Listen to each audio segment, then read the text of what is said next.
Sigurisht që edukimi i fëmijëve nuk është thjesht rritja e tyre dhe edukimi fizik, përmbushja e anës materiale të veshmbathjes, të ushqimit, të birjes, por ky edukim përqendrohet në 3 baza kryesore apo 3 shtylla kryesore, që janë mësimi i tyre, dhënia e edukatës së mirë dhe formimi i personalitetit musliman të fëmijëve tanë.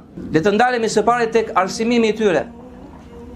Mësimi i tyre që ka të bëjë me mësimin e fesë dhe të çdo diturie të dobishme që u bën dobi në jetën e kësaj bote.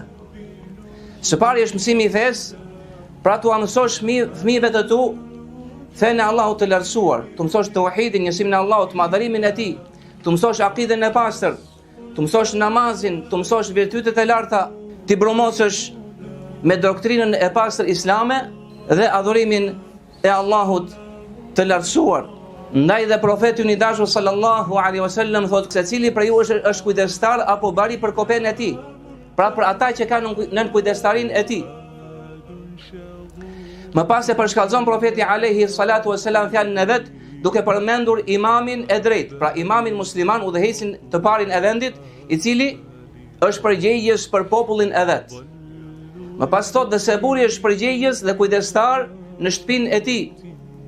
Është kujdestar për shtëpinë e vet, për anëtarët e familjes, dhe se gruaja është kujdestare për shtëpinë e saj dhe edukimin e fëmijëve të saj. Më pas profeti i dashur alayhi salatu wasalam e mbyll hadithin profetik me atë që filloi në fillim duke thënë, me të vërtetë që secili prej jush është kujdestar dhe përgjegjës për ata që kanë në kujdestarin e tij.